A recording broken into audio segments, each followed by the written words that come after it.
Atau ada yang sakit? Atau ada yang kurang sehat? Alhamdulillah kalau semuanya sehat. Udah pada sarapan? Udah? Alhamdulillah kalau yang udah. Kalau yang belum? Kenapa belum sarapan? Gak sempat? Tak patut. Lain kali sebelum berangkat sekolah dibiasakan sarapan dulu, biar sampai sekolah itu nggak lemes, nggak letoy, nggak lesu, biar semangat belajarnya. Masa pagi-pagi udah lemes, masa pagi-pagi udah nggak semangat untuk sekolah, untuk belajar. Nah, jadi mulai besok jangan lupa dibiasakan sebelum berangkat sekolah sarapan dulu. Oke? Oke. Nah, sebelum kita mulai pembelajaran hari ini, alangkah baiknya kita berdoa dulu. Nah, ketua kelasnya mana nih? Boleh dipimpin doanya? Iya.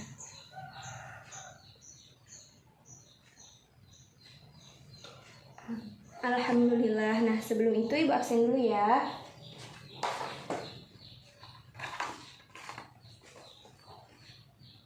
Angga Wijaya hadir. Anggita, Enasari, mana Enasari?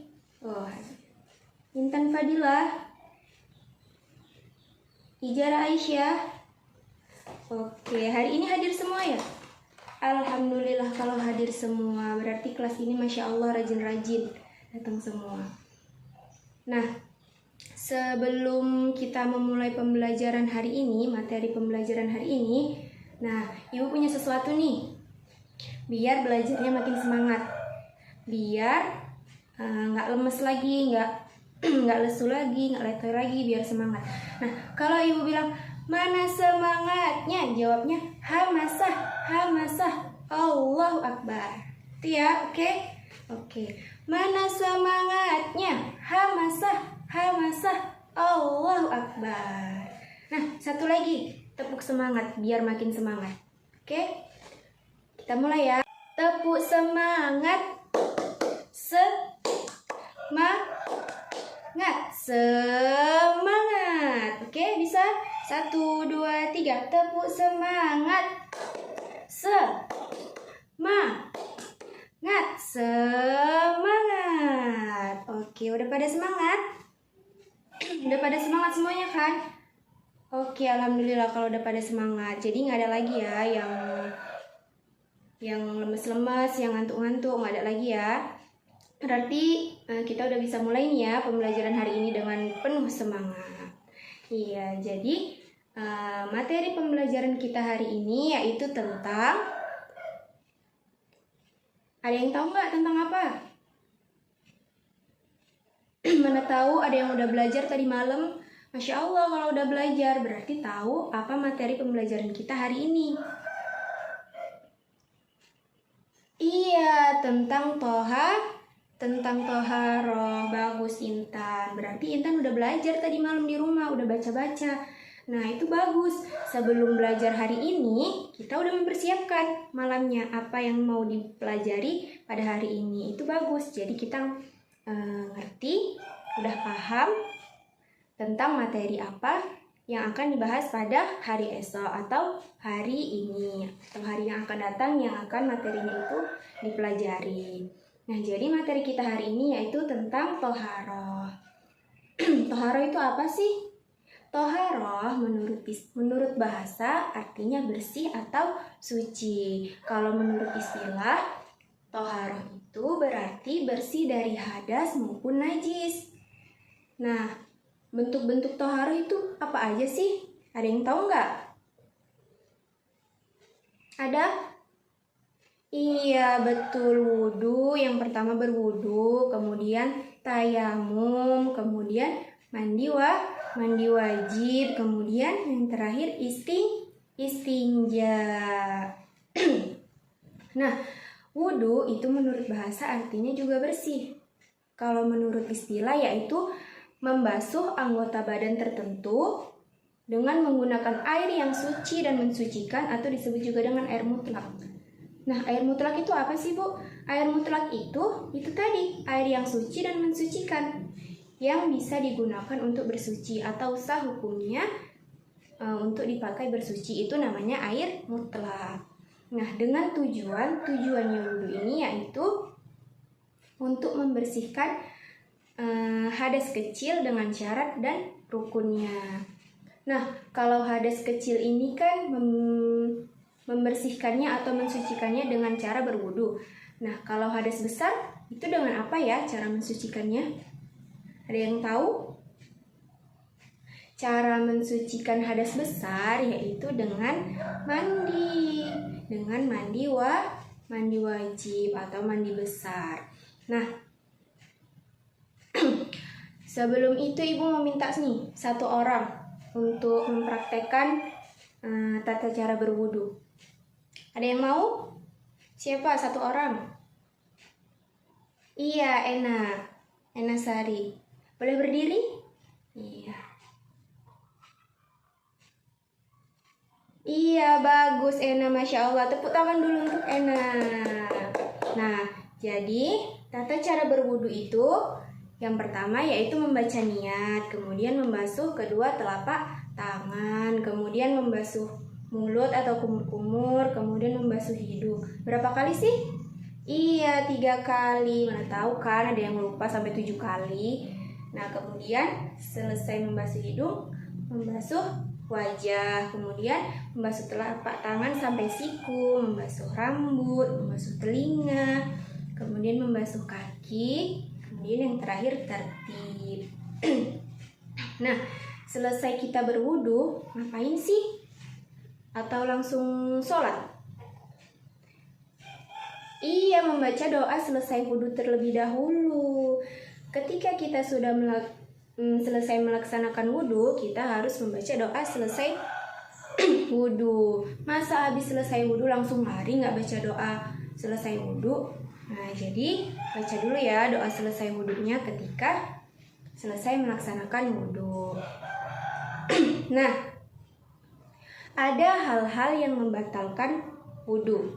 Nah, beberapa hal yang membatalkan wudu diantaranya yang pertama itu adalah keluarnya sesuatu dari kubul dan dubur. Misalnya itu seperti buang angin, buang air besar, buang air kecil, keluarnya nanah, keluarnya darah. Kemudian yang kedua, bersentuhan kulit antara laki-laki dengan perempuan. Itu juga membatalkan wudu. Jadi kita itu harus benar-benar menjaga wudu kita supaya tidak batal.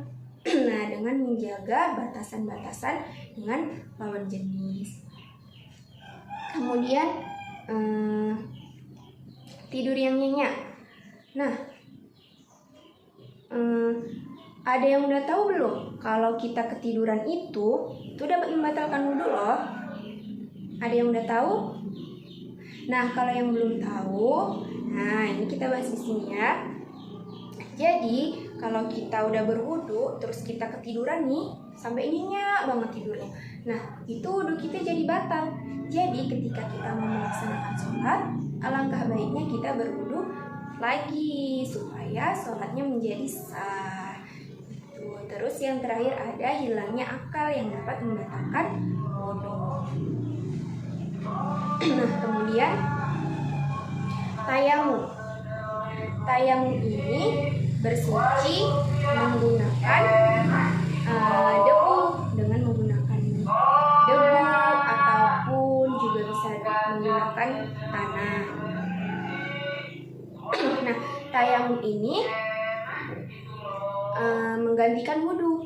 Nah, apabila tidak ada air sama sekali atau berhalangan dalam menggunakan air, itu bisa kita menggantikannya dengan tayamum.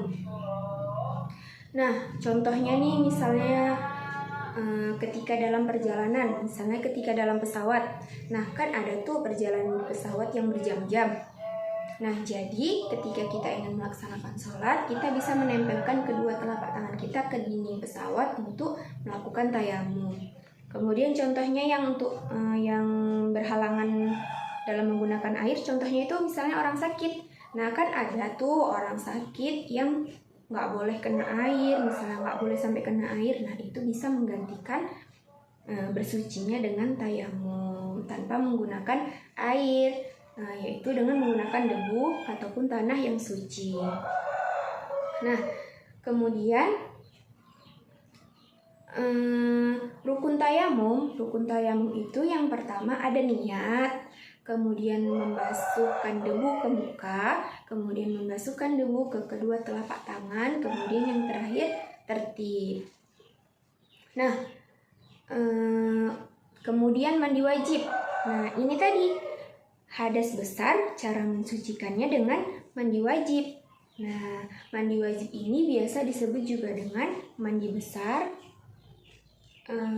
atau juga mandi junub atau mandi janabah. Nah, mandi wajib adalah membasuh atau menyiramkan air ke seluruh anggota badan dari ujung rambut sampai ujung kaki. Nah, syarat mandi wajib itu yang pertama ada niat, kemudian menyiramkan air dari ujung rambut sampai ujung kaki, kemudian menggosokkan bagian badan tertentu.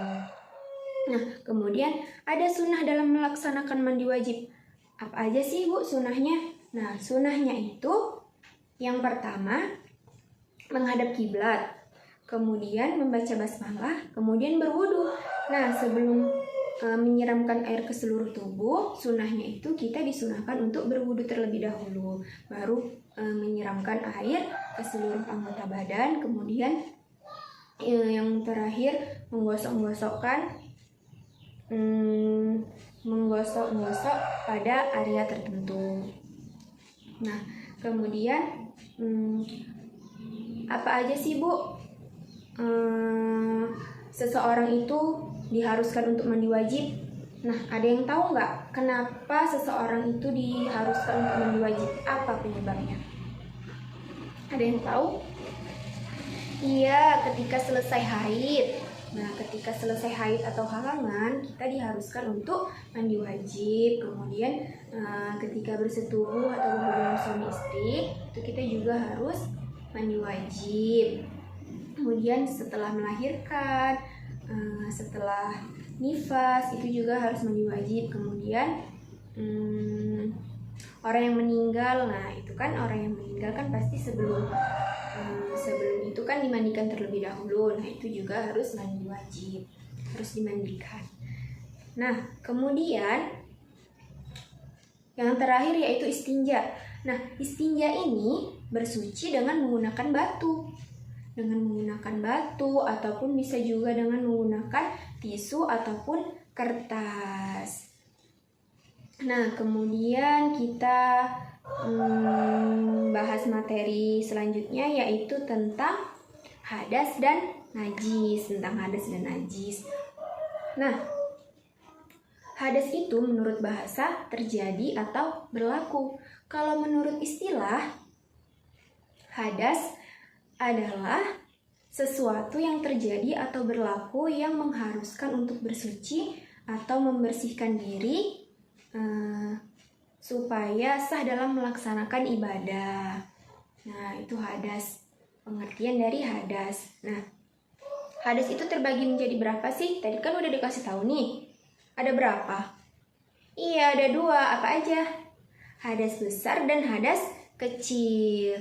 Nah, kalau hadas kecil ini contohnya misalnya keluarnya sesuatu dari kubul dan dubur. Misalnya itu tadi seperti buang angin, buang air kecil, buang air besar. Nah, itu disebut juga dengan hadas kecil. Kemudian untuk hadas besar, contohnya itu ya itu tadi yang bersetubuh atau berhubungan suami istri, haid. Nah, itu setelah melahirkan, setelah nifas. Nah, itu termasuk hadas besar. Dan cara mensucikannya dengan mandi itu tadi. Kalau yang hadas kecil mensucikannya dengan wudhu ataupun juga dengan tayamum. Kemudian untuk yang najis. Nah, untuk yang najis Najis itu menurut bahasa apa sih yang kalian ketahui? Nah, berbicara tentang najis nih, apa sih yang kalian ketahui tentang najis? Iya, sesuatu yang kotor dan menjijikkan. Nah, itu najis. Najis itu menurut bahasa artinya sesuatu yang kotor. Kalau menurut istilah, najis itu adalah sesuatu yang kotor dan menjijikkan yang harus disucikan. Nah, dengan cara-cara yang telah ditentukan. Nah, kemudian najis itu ada pembagiannya loh. Ada yang tahu nggak? Ada berapa pembagian najis? 5. Bukan 5. Ayo, siapa lagi yang tahu? Iya, ada 3. Pembagian najis itu ada 3. Yang pertama yaitu najis ringan atau najis mukhaffafah, yang kedua yaitu najis sedang atau najis mutawasito, kemudian yang terakhir najis berat atau najis mughalazah. Nah, najis mukhaffafah ini atau najis ringan itu adalah air kencing atau air seni bayi laki-laki yang masih minum air susu dan belum berusia 2 tahun. Nah, cara mensucikan najis ringan ini atau najis mukhaffafah ini, cara mensucikannya cukup dengan menyiramkan air ke bagian yang terkena najis dengan syarat air itu lebih banyak daripada najis tersebut. Kemudian yang kedua yaitu pembahasan tentang najis sedang atau najis mutawasito. Nah, najis mutawasito ini atau najis sedang, contohnya itu misalnya air kencing, kemudian nanah, darah.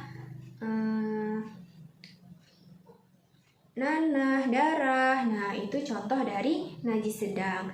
Cara mensucikannya, dihilangkan dulu najisnya, kemudian baru disiram cukup dengan menggunakan air sampai benar-benar bersih. Nah, itu cara mensucikan najis sedang.